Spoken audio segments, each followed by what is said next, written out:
មន្ត្រីជាន់ខ្ពស់នៃសហរដ្ឋអាមេរិកបានលូកដៃទៀតហើយបងប្អូនបន្ទាប់ពីខាងថៃបានផ្អាកកិច្ចព្រមព្រៀងសន្តិភាពជាឯកតោភាគីបងប្អូនដឹងហើយថាខាងថៃនេះគឺចូលចិត្តធ្វើអីតែឯកតោភាគីតែឯងទេឥឡូវហ្នឹងខាងមន្ត្រីជាន់ខ្ពស់របស់សហរដ្ឋអាមេរិកបានប្រាប់មកខាងប្រទេសកម្ពុជានិងថៃថាលោកដូណាល់ត្រាំឲ្យបដិញ្ញាឲ្យបានមាំទាំបំផុតនៅគោរពបទឈប់បាញ់និងគោរពកិច្ចព្រមព្រៀងសន្តិភាពឲ្យបានម៉ត់ចត់បំផុតបងប្អូនអញ្ចឹងឃើញថា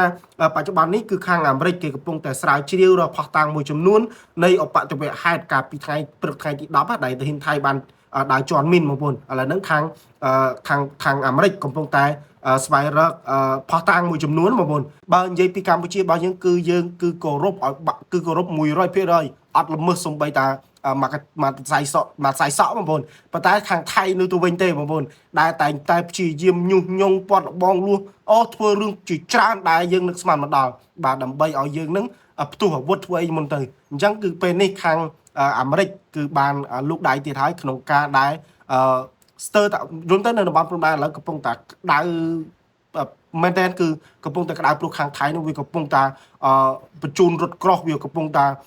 បញ្ជូនសម្ភារៈសឹកមួយចំនួនមកទៀតហើយបងប្អូនអញ្ចឹងគឺខាងកម្ពុជារបស់យើងគឺយើងបានរក្សាគេថាគោរពកិច្ចព្រមព្រៀងសន្តិភាពនឹងគឺបានល្អមាំទាំមែនទែនអញ្ចឹងយើងគឺអត់មានអីព្រួយបារម្ភនោះទេតែបច្ចុប្បន្នគឺខាងអាមេរិកគឺកំពុងតែស្វែងរកគេថាផុសតាំងមួយចំនួនអញ្ចឹងបើផុសតាំងនេះគឺខាងថៃជាអ្នកធ្វើដល់ឯកតោភាគីទៀតអាហ្នឹងគឺឯងអ្នកទទួលខុសត្រូវជាមួយអាមេរិកទៅឬមួយក៏ឯងចង់ស្គាល់ B2 Spirit ទេបងប្អូនគឺខាងកម្ពុជារបស់យើងគឺយើងអត់ភ័យព្រួយបារម្ភនោះទេព្រោះខាងកម្ពុជារបស់យើងគឺគោរពបាន 100% ដូច្នេះគឺខាងថៃនោះទេដែរភ័យខ្លួននោះគឺនៅពេលនេះលោកដូណាល់ត្រាំប្រាប់ឲ្យថាឲ្យគោរពកិច្ចព្រមព្រៀងសន្តិភាពឲ្យបានម៉ត់ចត់បំផុតបងប្អូនកាហ្វេគ្រាប់ធម្មជាតិ 100% មិនប្រើសារជាតិក្លិនឬពណ៌សម្បត្តិនិមិត្តតែធម្មជាតិនាំចូលពីប្រទេសចិនតៃវ៉ាន់និងវៀតណាមតាក់ទងទិញតាមរយៈ Page រ៉ាគីមហុងហាងតែធម្មជាតិឬតាមរយៈលេខទូរស័ព្ទទាំងពីរខ្សែនេះ